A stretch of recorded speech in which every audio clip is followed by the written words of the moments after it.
This week on the Roommates Podcast. If you see life as a battle between men who are the oppressors and women who are the victims, well, then you see nothing wrong with that.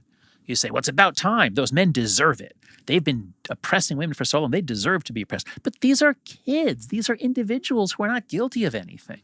So this us versus them, life is a battle between good groups and evil groups. This is craziness in a multi-ethnic secular democracy. For us to promote this group versus group thinking, this is going to destroy us.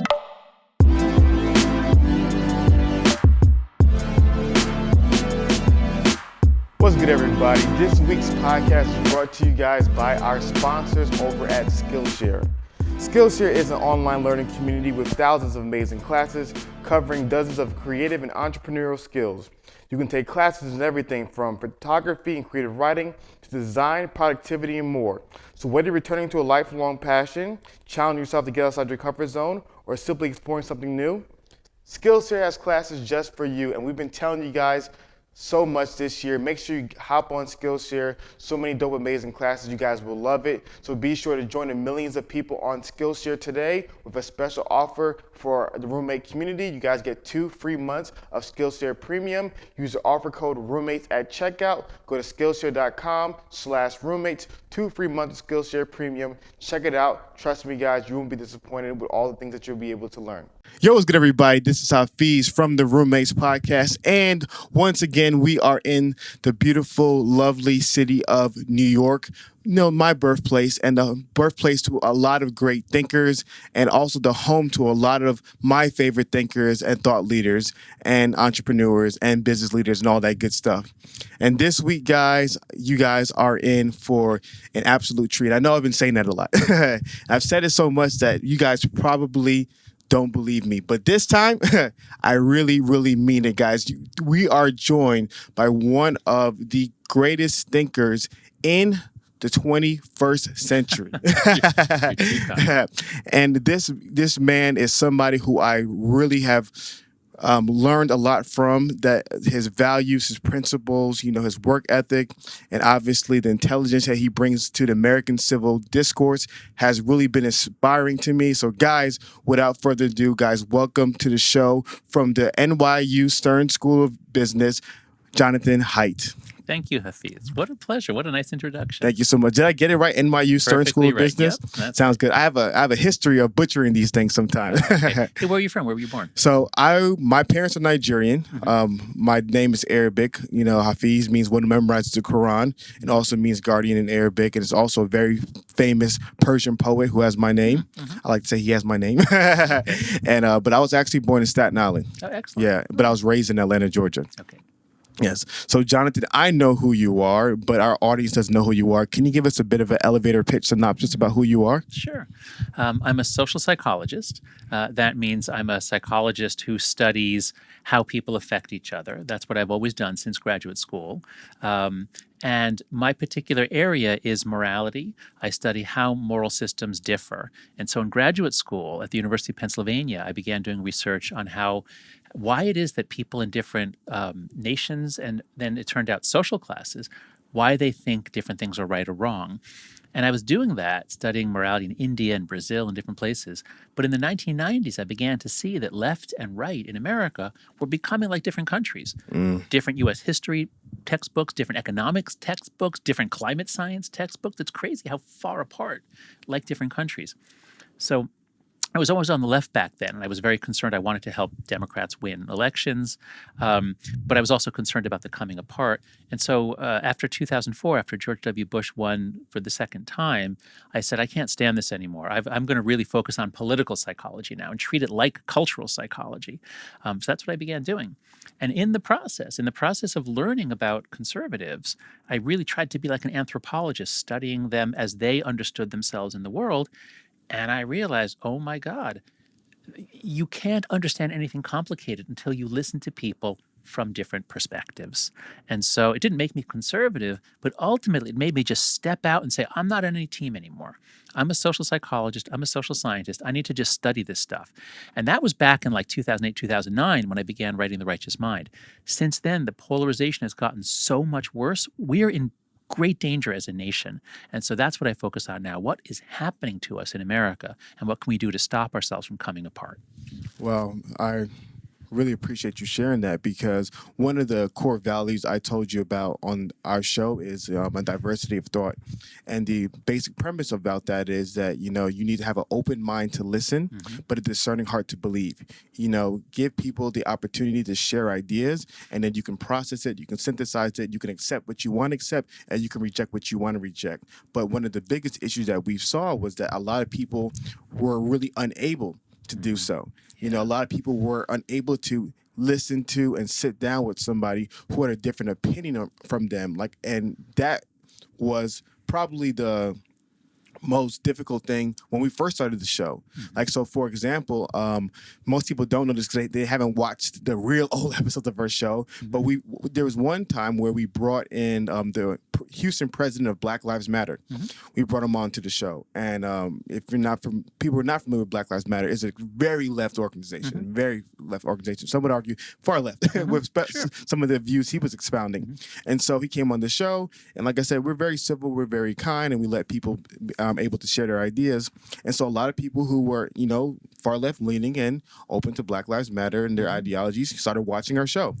Then the next week, and then they let you have it. Then they were, So then the next week, we actually brought in the communication coordinators for the Young Republicans, and so he came on the show expounding his ideas. And all the people from the week before who were on the far left, they did not like that. And then when the Young Republicans and the conservative people saw us talking to other Republicans, they were like, oh, maybe these guys are on Team Red. And then the next week, we brought in the president of the Feminist Society. So you can only imagine what happened to those guys. So one of the biggest challenges that we've seen is that people are just not even willing to talk to other people who are on the opposite side of the fence. Yeah. So, gosh, I've got a bunch of comments for you. So first, on your motto, open mind and discerning heart. Just tell me what you mean by discerning. Yeah. So one of the things that I really believe is that sometimes when people say, okay, accept my beliefs or really accept me, they're really saying believe what I believe is true. So for example, like if somebody says I can accept that Muslims are good people, but doesn't mean I have to accept the rejection of pork, right? So you're able to use your mind and critically discern whether or not you want to receive this or whether you want to reject it, and to apply to your own worldview. So what we're saying is like it can go into your mind, but if you're going to believe it for yourself to be true, critically think about it. Use your cognitive process to be able to analyze, to make sure that what you're believing is true and you're not just reacting off of your feelings. Got it. Okay. So that's a really interesting motto. A lot of my work, my early work especially, was on how our gut feelings, our intuitions, our automatic processing drives our conscious reasoning. And you can see this so clearly in your opponents. Whatever side you're on, you listen to them explain some contradiction and they're making it up. They're just saying whatever they need to do to justify what they're committed to. So we can see that in everybody else, but then of course they see it in us. So in all of us, our heart, as it were, tends to drive our thinking, but it doesn't have to be that way. And with practice and with the right supportive community, we can separate them. And so that's what I like in your motto is there's that tension. So open mind. And so you're saying you got to be open, you got to listen, but that doesn't mean you have to accept everything. The heart can still play a role in judgment, but it's not going to be closed. That would be crazy if you said open mind, closed heart. Like that would be nuts. So that's the first thing. And let's see. And then let's see. So then the second thing is the importance of an open mind. So it depends on what game you're playing. This is something I'm really into now. It helps me analyze so much of what's going on. We're all playing multiple games at the same time. And if we go back 10, 15 years, left and right didn't like each other, but there wasn't the sense that if our team lost an election, it was the end of the world. And so it was upsetting, but we didn't demonize the other side as much. Well, if that's the case, it's possible to sometimes play the politics game where I'm fighting you and my team's fighting you, and we will twist the truth. We'll do whatever it takes to get an advantage, a rhetorical advantage. We'll frame things. We'll use words in a manipulative way in order to win. So that's a game that we can always play. And then there are other games, which are you can actually meet someone and form a relationship. The get to know you game. There's the learning game. Like Oh, tell me something I don't know about. Oh, you're an expert in something. Oh, tell me about that. And here we are at New York University. The game we're supposed to be playing is the learning game. That's supposed to be our number one game. And what's happened, especially in the last 5 years, what's happened is as the cross-partisan hatred is ramped up, and there's all kinds of graphs. We've got some in my books, and they're all over the net. The Pew surveys has great graphics on this. Cross-partisan hatred, the degree to which we hate the other side, was actually pretty stable in the 70s, 80s, and all the way into the 90s. It's only in the early 2000s that the graphs start going up and up and up, the degree to which you hate the other side. And as that's happened to us, it's much, much harder to play the learning game or the get to know you game. And the politics game, the warfare game, us versus them, that has come to dominate everything. It's spreading out, it's one thing in the public square when you've got protests and counter protests. Of course, it belongs there. That's fine. But it's spreading into school. It's spreading down into high schools. It's spreading down. I just got a memo from my daughter's elementary school. They're going to be doing what they call health class, but it's basically social justice programming. Now, I want my kids to be exposed to a diversity of views, but if it's only going to be ideology of the left, and this is in health class for fifth graders, like that's not appropriate. Let's leave the kids out of the culture war. And that's part of why it gets so ramped up is because the right sees the left taking whatever opportunities it can take to indoctrinate, and the left sees the right taking over, certainly in politics and Congress and the Supreme Court. So each side is struggling to dominate and destroy the other side. That's where we are. We can't learn, can't form relationships. All we can do is fight, and we're in big trouble. Man, one of the points that you just brought up goes back to how I say each person should process information versus how they process information. And so the first way that I believe currently the model today is the lawyer approach. Yeah. And when you're a lawyer and you're defending a client, your job is not to find out what's true and what's not true. Your job is simply to hammer down and to justify your points. Yep. Don't give an inch. Don't give an inch, and to do whatever you can in your power to prove to your opponent and to prove to the peers, which is the jury. That's right. That's the key point. Now we're proven to the peers. Exactly. And that's what's changed, is that the degree to which we're speaking to an audience has multiplied tenfold, 100-fold because of social media. That's, I think, why things are going haywire now. Yes, and even to that point, a comedian friend of mine actually said, I think he said he was on a podcast with you, named Andrew Schultz. Sounds familiar. Yeah. So, but one of his points was that a lot of times it's like when you were a kid, and if something happened to you with you and another friend, it was a mildly, let's say you got in an argument, it was a mildly, difficult situation, but then if that happened in front of a crowd and everybody was like, ooh, he said that to you. Now all of a sudden, now that social anxiety kicks in, and now you have to really justify yourself and kind of prove to yourself to your opponent. That's right. And so the second way which people are supposed to learn is more of a judge. And the job of a judge is as fairly as and as unbiasedly and as objectively as possible to hear both sides and to be able to use their discernment, their wisdom to determine what's best case to best or what's wrong. And unfortunately, like you said, we're not willing to do it. Like so many people are, it's like like you said, it's like a war. It seems like a civil war of ideas in which not only is the job to not to listen to the other side, but it's also to dominate and to just quench them on both aisles of the party. Right. That's right. Tell me how old your viewership generally is. Mostly people in the 20s, 30s, for like what? Probably teens? between late 20s, early 30s. Okay. Because one of the most important games or things that people need to do is learn. And something I'm seeing a lot among kids and teenagers is to the degree that you're on social media, for example, to the degree to which you're being judged and held accountable, you have to display, you have to show your virtues, you have to show what team you're on, sort of display your gang signs in a sense. And that means you don't get a chance to really do learning, to do back and forth. Everything's about display. And when we do that, we're depriving kids of growth opportunities. So let me just put on the table here the most exciting concept that I've learned in the last few years. It's called antifragility. So this is a word made up by Nassim Taleb. So if you read the Coddling the American Mind, this is chapter 1. This is the central idea, most important idea. So the key idea is that many things in this world are fragile, and if something is fragile, you have to protect it from breaking.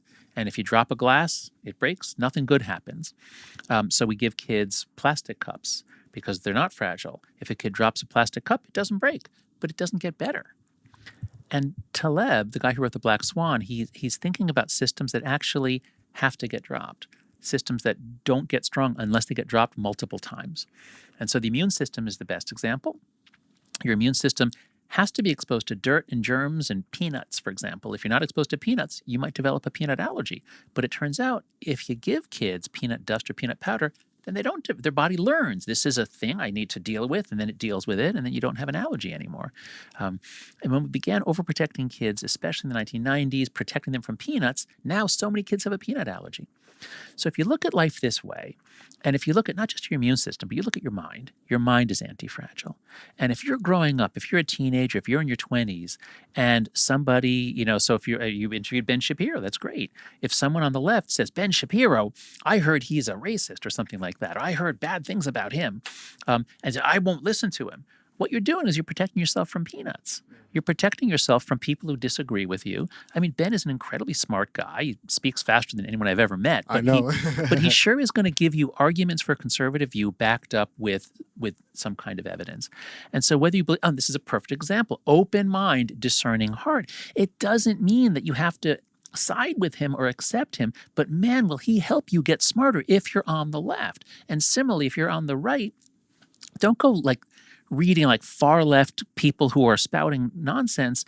Read more center left people who are making a good, strong, solid case for why we do need government intervention in the economy, why we need guardrails, why we need redistribution, or at least rethinking capitalism. So, that's really what happened to me was, because I set out to read different views, I started saying oh, wow, well, that makes sense. And so does that. And so does, wow, okay, how do you put them together? And that's what's fun about ideas is you play with them and they don't fit quite right. But then you think about it more and finally you get it to work out. So I think this is one of the most important ideas I hope I can give to your viewers is you can't get smart without other people. You can't get smart without being exposed to challenges. Your mind is anti-fragile. Don't treat it like it's fragile. So what you just said reminded me of a really, really fascinating film that I saw. And before I get into that film, I want to answer something that you said previously. What we need in society is a balance. And the balance, like you said, is a balance of the conservative, keep the good of old, and the liberal, find what is new and better. So the Taoists talk about the yin yang, that's right. the order chaos.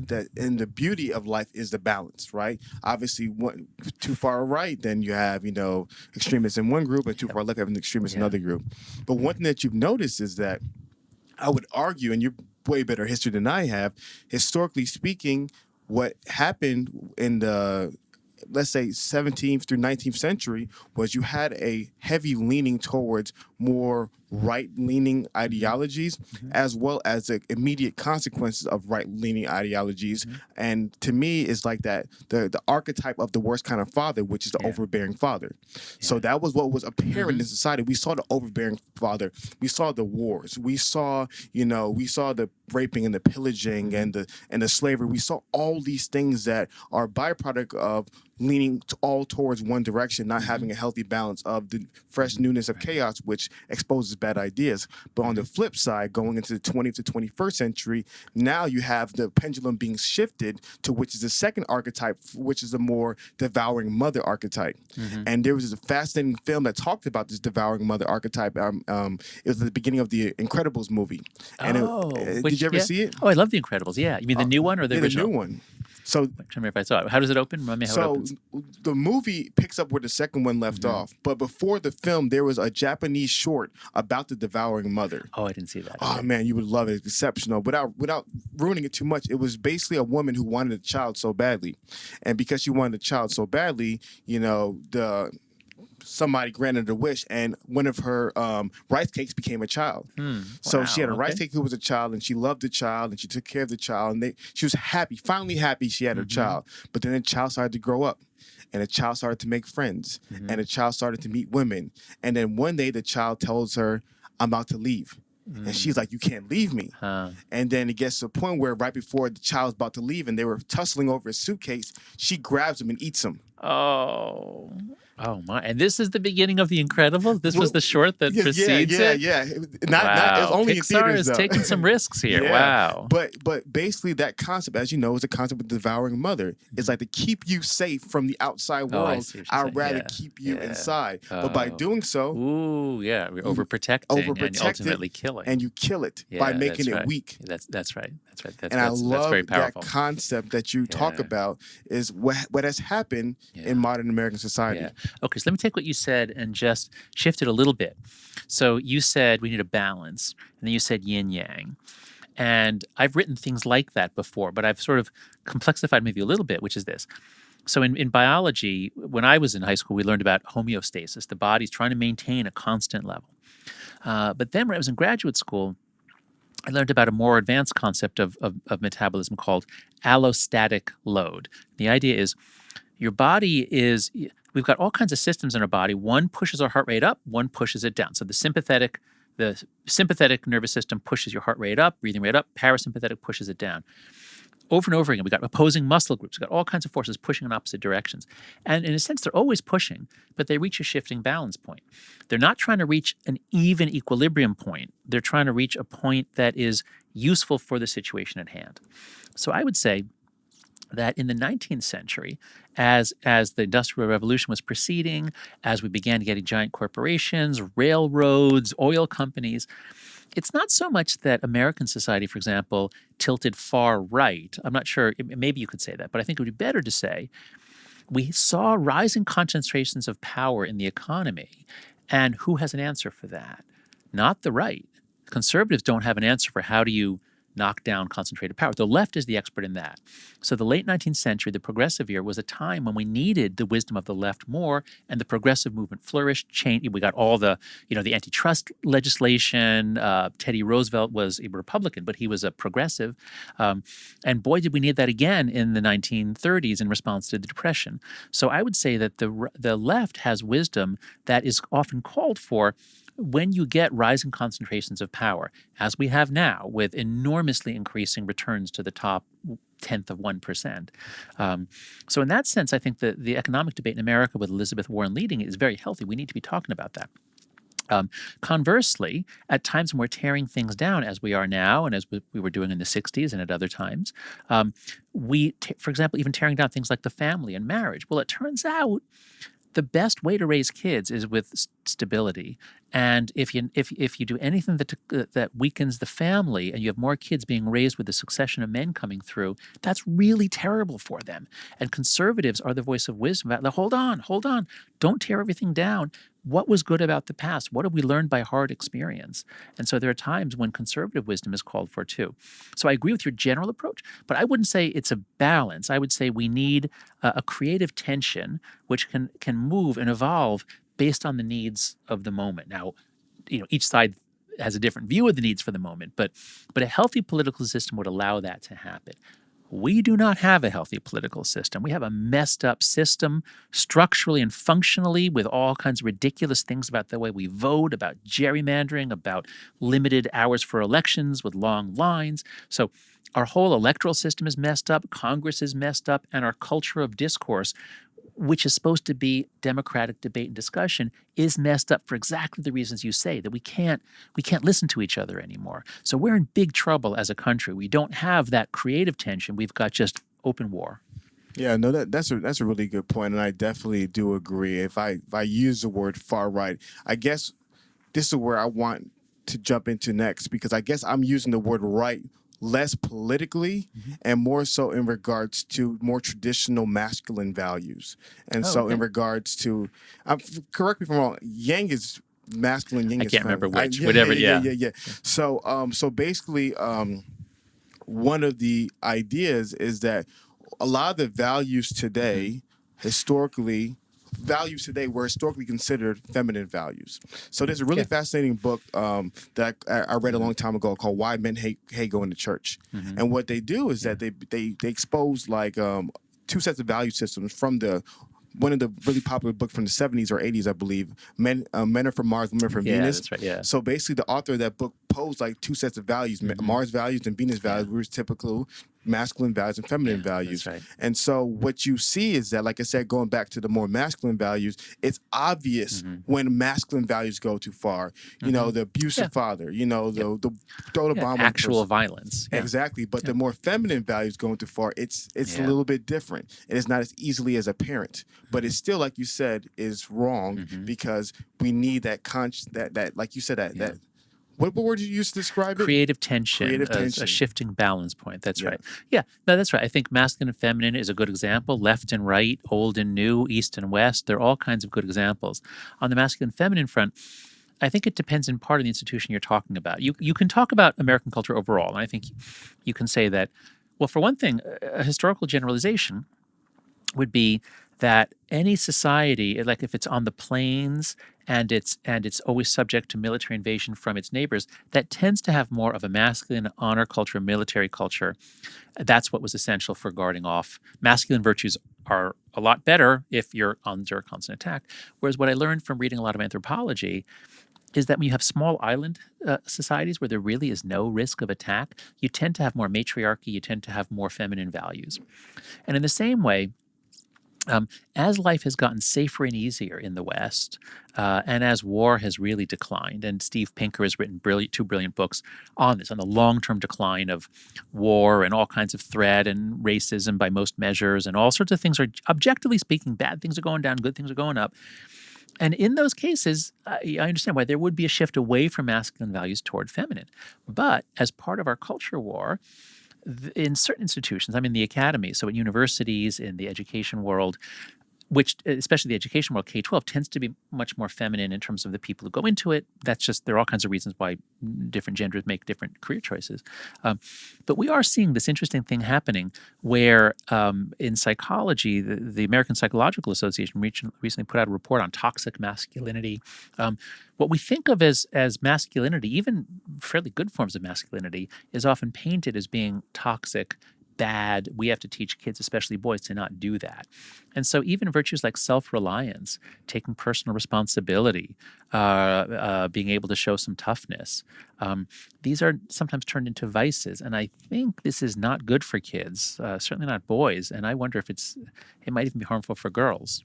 No, that's really good. So I'm actually working on a video in which when people use the word toxic masculinity, what toxic means is unhealthy, right? So it's an unhealthy expression of masculinity.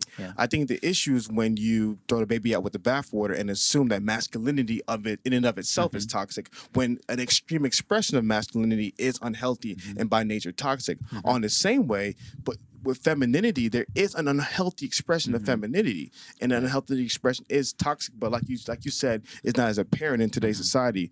But one of the questions I want to ask you, and then this might be a long question, so if I confuse you, I'll restate it.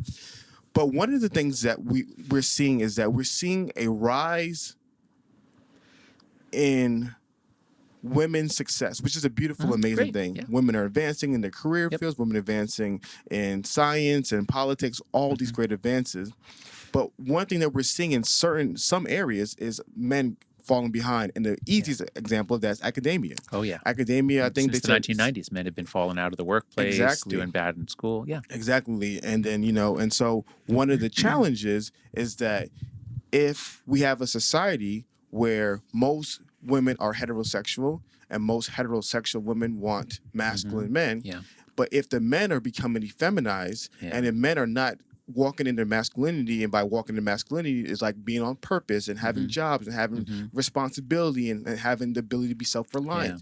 What we're seeing is that if we have a society where the women are consistently advancing, but the men are going down, there's going to be a lack of balance for one of the main reasons that the women won't want the men. And what a lot of different sociologists and anthropologists were telling me was that in a society where men are incompetent, you now have a disparity, because now a lot of single parent households will come about because the women really will want to pair bond with incompetent men.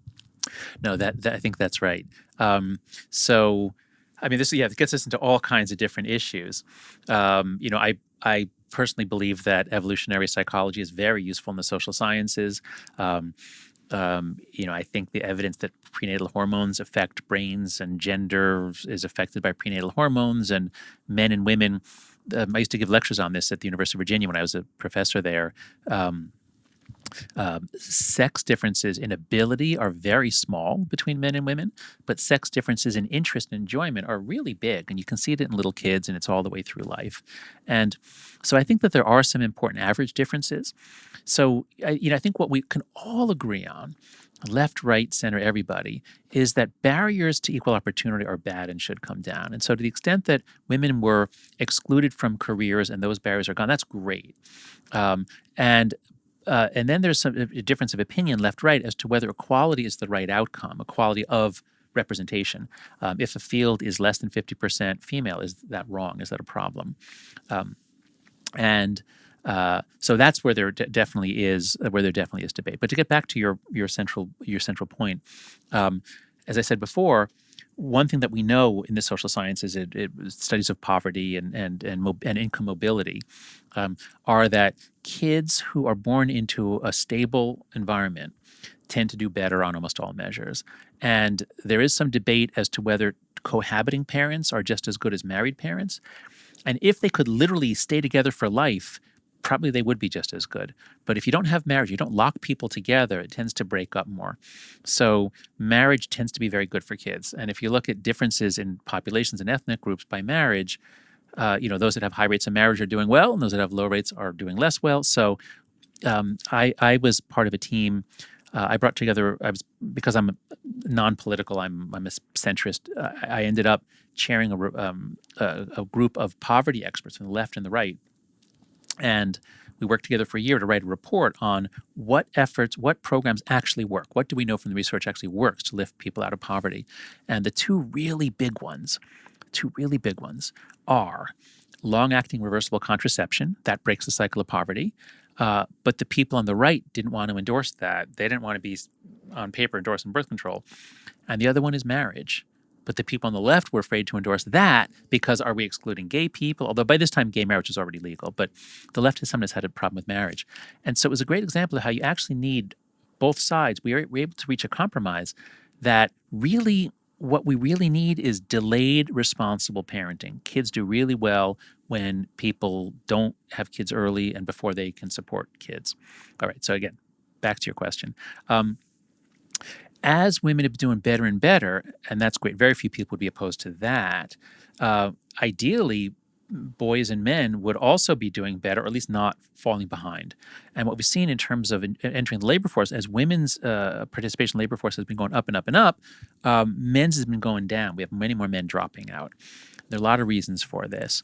Video games get better, pornography gets better. I'm being a little facetious, but the fear is that in the future, a lot of men, if they have a choice between working a low-wage job and just playing video games and living in their parents' basement or living off a UBI, Universal Basic Income, a lot of men, I think, are going to take that option. And when that happens, because women generally want to marry up, they want a man they can respect. They want a man who has at least as much education and resources as they do. This is on average. On average, and if you look at dating sites, women are more attracted to men who are successful, and men don't care that much about the woman's success. They're attracted to women who are beautiful. That's a well-studied difference in dating and mating.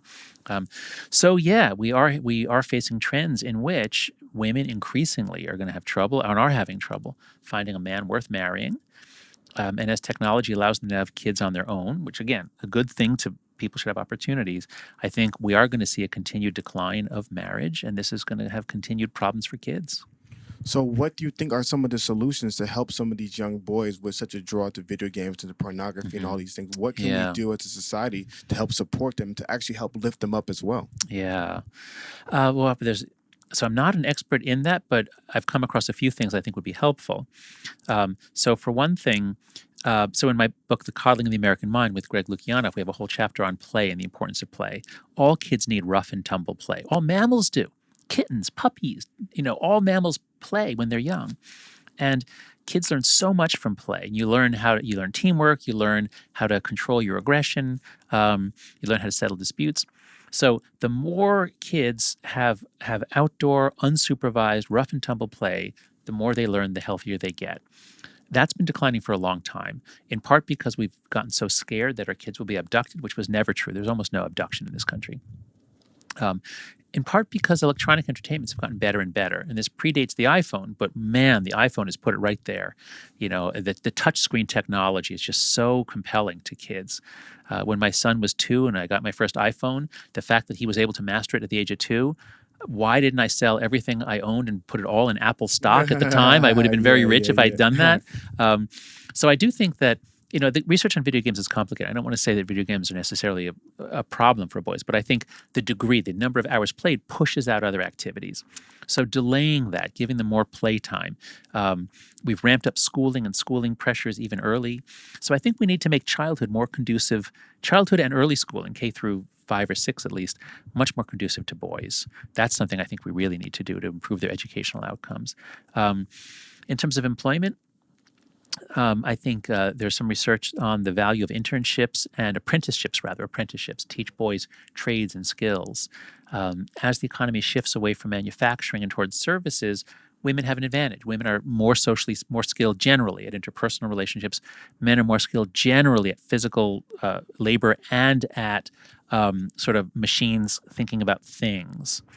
So men are at a disadvantage in that way, but apprenticeships there's some research showing that that's a good way to help boys and men make the jump from education into the workforce. You know, there's been so much attention to women and whether schools were failing women in the 90s. I think we just need to even it up and just stop talking about men and women, but just like kids. Let's, you know, where are their problems? We've just got to help all kinds of populations that are not making the adjustment into this new economy. No, that's great. I remember The Atlantic did an article about the issues with the education system in regards to higher learning when it comes to the equality of male-female breakdown. And one of the points it brought up was I might be butchering this data, but in the 1950s, they realized that the average university was about 58% male and about 42% women. Yeah. And at that time, it was a crisis. There was an issue. There was not equal representation of women. You know, feminist organizations were arguing the lack of equality. And so a lot of the resources and support then went into helping women now go into school, which is an amazing, exceptional thing. But here's the problem. Now, when that data is now flipped, where the average university is 58% women, 42% men, if we're arguing for equality and symmetry across the genders, now we need to put that same energy we put in the 50s and 60s and 70s into helping the women, into now helping the young men. But what I've noticed is, unfortunately, when people are so bogged down with their political ideologies, it's not about helping humanity and servicing one another. That's right. So I think part of what's come in, and this is in the Coddling the American Mind, Greg Lukianoff and I talk about 3 great untruths. And so the first is what doesn't kill you makes you weaker, and that was the antifragility we talked about. The second is always trust your feelings, which we didn't talk about, but that's, you know, instead of actually we did in a sense, critical reasoning, critical thinking. You know, you can not like somebody, but that doesn't mean that you should say, well, therefore they're bad. So more critical thinking, more separation of head and heart, for example. And the third is life is a battle between good people and evil people. This is the third of the 3 terrible ideas, and it's the most damaging. And this is what I'm seeing in the educational world in a lot of places is if you think about education in terms of like helping kids develop their potential, well, that's great. But if you look at everything as a battle between groups, and you know, if men are dominating women, men are oppressing women, and you talk about structural sexism, well, okay, there could be structural sexism. There could well be. But you can't just say, oh, well, you know, if there's more men than women, then it's structural sexism. You can't say that. That makes no sense. You have to look at the input stream. You have to look at the pipeline. You have to look at what are there obstacles that women face that men don't face. And sometimes there are, especially say I'm a professor. Getting tenure happens for the work you do in your 20s and early 30s. And we've come to realize, well, it's harder for women because they're mostly having children in that age. So we have to adjust the tenure clock. So that's an example of what you might call structural sexism. It wasn't imposed for sexist reasons. It was sort of an accidental obstacle for women, and we're working on it. We've made it easier, somewhat easier. Okay. But now in K through 12 and all the way into university, now women get by far the majority of the bachelor's degrees, master's degrees, and PhDs. Women are dominating in universities. Should we now reverse that and say, oh my God, universities are structurally sexist? We have to reverse that. If you see life as a battle between men who are the oppressors and women who are the victims, well, then you see nothing wrong with that. You say, well, it's about time. Those men deserve it. They've been oppressing women for so long. They deserve to be oppressed. But these are kids. These are individuals who are not guilty of anything. So this us versus them, life is a battle between good groups and evil groups. This is craziness in a multi-ethnic secular democracy. For us to promote this group versus group thinking, this is going to destroy us. Yeah, one of the points I shared was the power seat corrupts all who sits on it. And basically that concept is built upon what people have failed to recognize historically is in more hunter-gatherer societies, the advantage went to men. Because usually when it comes to just physical war, not just guns, usually the men were more equipped for war and fighting and things like that. So naturally the power would gravitate towards men. And so obviously there's going to be men who are doing predominantly more of the bad because if whoever has the power makes the rules and then they can oppress those who they want to oppress. And so but the issue is that if you take any other human, whether that's a male or a female, or let's say a female, put them in that same seat with that power, they could also do the same evil. Doesn't necessarily mean that the gender itself is evil, but let's say that an individual who doesn't have the best morals or values put in that position is now going to experience these issues. So to your point, a lot of people look at, it was the white people who were bad, and it's them being bad, which is fundamentally racist, or it's the men who are bad, which is fundamentally sexist, or the Christians who are bad. Like all these things they now equate to a character, a character type or a phenotype that exists, but it has nothing to do with that in and of itself. It has everything to do with you take anybody and you put them in that position, and they're going to do this. But beautiful. That's absolutely beautiful. That is one of the core insights of social psychology. So in social psychology, our most important experiment is the Milgram experiment, the Stanley Milgram experiment, where Stanley Milgram was basically trying to model the Holocaust. And how did the Germans do this? Is it because Germans are evil people? And he created a lab situation in which random men were brought into the lab, and when they were given the role of shocking the victim, most of them went all the way to the point where it seemed as though they had killed the person. So in social psychology, we're very good at recognizing the power of the situation. And to your point, if you look at the history of race in America, my God, I mean, so I was so fortunate to be able to, I was invited to go on Congressman John Lewis does an annual pilgrimage to the civil rights sites, and he brings along a bunch of Congress people and others, and I was lucky last April to be one of the others. And one of the most powerful, the day in Montgomery, the day in the lynching memorial and Bryan Stevenson's museum, and we heard all kinds of talks. And one of the things, I think was it Ruby Sales? I can't remember who it was.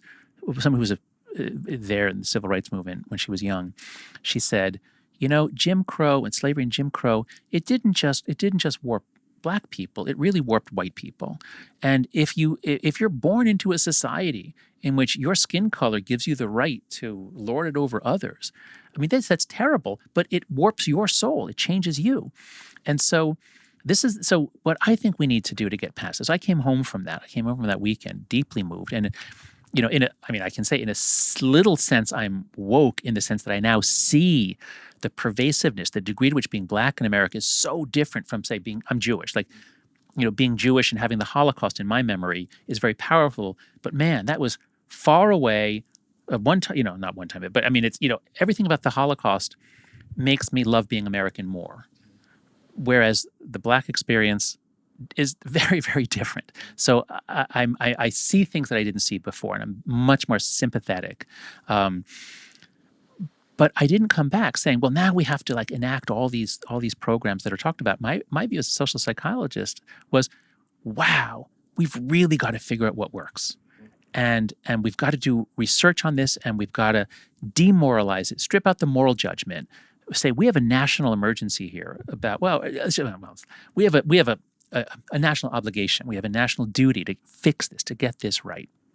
And we're not going to do it if we come into it saying white people are bad, black people are good, the white people owe the black people.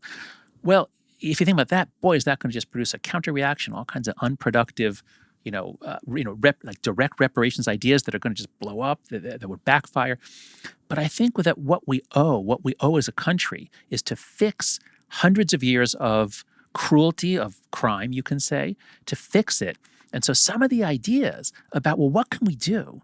What can we do that would give Black Americans a bigger stake in the economy, that would help them build wealth? Because, and here at Ta-Nehisi Coates and the documenting how this wasn't just 50 years ago, this was even more recently, that Black homeowners were cheated out of their homes. So we have an obligation to help Black Americans be more successful in the economy. Homeownership, start a business, get their kids into a good college. So solutions or reparations proposals that go in that way, I think, are great, and I support those. But those that are moralistic, like the bad race oppressed the good race, and therefore they have to pay money. And wait a second, my ancestors didn't have slaves. My ancestors were being raped and killed in Eastern Europe. So we're going to be completely incoherent and divided if we go with a moralistic reparations program. But if we strip it for the morality and say, what would work in this difficult challenge, then I think we can make progress. Did you read Guns, Germs, and Steel?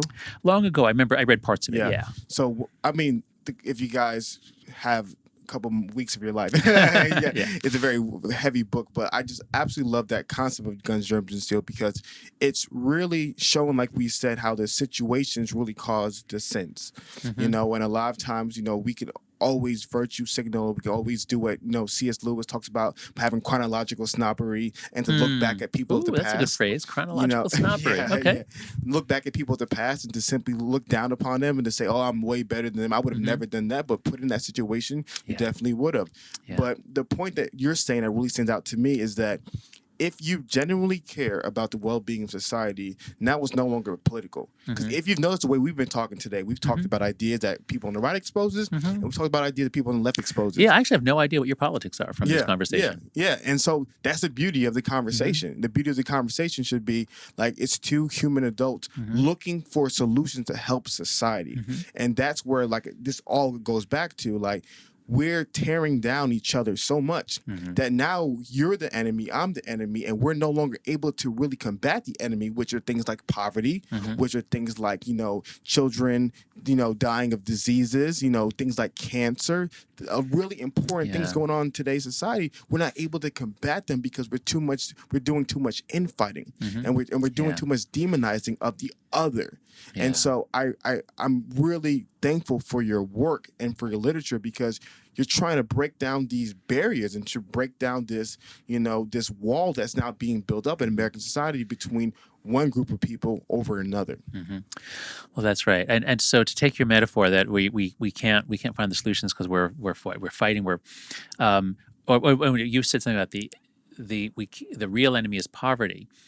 Even that is putting it, and I understand what you're saying, but to put it poverty is the enemy, that takes the war mindset and puts it against poverty.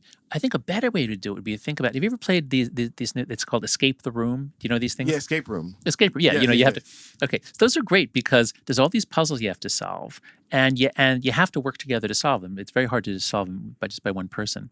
So in a sense, I think, our society is a giant escape room, and, there's one escape room in which rising inequality is going to kill us. There's another in which global warming is going to kill us. There's another one in which, family chaos and the decline, and basically the decline of the prospects of the lower half of the economic distribution. I mean, we have all these problems. And we go into the escape room and we just start punching each other. Nobody even looks at the clues. Yeah. And if anyone looks at the clue, it's only to say, well, here, I'm going to throw this one at you because this is your fault. No, so we're never going to get out of the room. And I think that explains why we have so little that works. So, I'm in a business school and we study, there's a lot of research on diversity and inclusion. And when companies have an ugly racial incident, what do? we don't have anything really to recommend. They all do implicit bias training, it seems. And sensitivity training, things like that. that's right. There's certain things that they do that are called best practices because everyone does them. But as far as I know, they don't have any research showing that they actually work. So most people hate diversity training. It's done for show. And we've been studying this for decades and decades. And what I think we need to do is actually do experiments and try lots of different things and see what works and then do that. It sounds simple. The experiments would be hard, but we're not even really trying that. We don't have a robust program of research that's really trying a variety of methods. So again, I think the answer, or the approach, I should say, is demoralize it and empiricize it. So first, stop the moral judgment. Just, this is a puzzle. We're going to try to solve it. We're not going to blame people. We're just going to try to solve it. That's the demoralize. And then empiricize is, we're not going to solve it by imposing our pre-existing ideological framework. We're going to try lots of things and see what works. That's the empirical method. So that's where I hope that universities can take the lead. And actually, this gives me a chance to bring up Heterodox Academy, an organization that I co-founded with about 15 other professors. Here's just our little logo, Heterodox Academy. If you go to heterodoxacademy.org, we have now over 3,000 professors, evenly balanced, it turns out, between left and right, who say, you know what, we actually need viewpoint diversity in order to do our work. We actually need people to critique dominant views in order to make those views more accurate. And nowhere is this more important than in the social sciences, but it's also important in the humanities, in some of the sciences, and just as an approach to life. Wow, no, I couldn't agree anymore. Well, Jonathan, it's been an absolute pleasure having you on the show. Just the wisdom that you're able to provide, some of the messages that you're able to provide. I hope our audience receive them. If there's one last message that you would like to share to the audience in closing for individuals who, let's say they're a little more closed-minded, they're doing a lot of infighting. They're wrestling with, I don't want to be tricked by the other side. I don't want to give an inch in this battle. What would be your message to individuals like those who are not fully on board with, learning and solving this puzzle together? Yeah. Well, I would say actually the key is to start with your heart. And if you just read any portion of the Sermon on the Mount, or you read Buddha or Marcus Aurelius' Meditations, there's so much wisdom about how we're all so arrogant, overconfident. We need to be more humble. We need to be more open. We need to be more loving. And it turns out this isn't just like you should do it because it's the right thing. It turns out that if you do that, if you just chill out, step back, don't be so judgmental, what happens is you get freed from anger and hatred. You are able to see that things are more complicated than they were when you were full of hate. You find your relationships are better. You actually are able to make friends with more people. And ultimately, you actually get more smart and competent.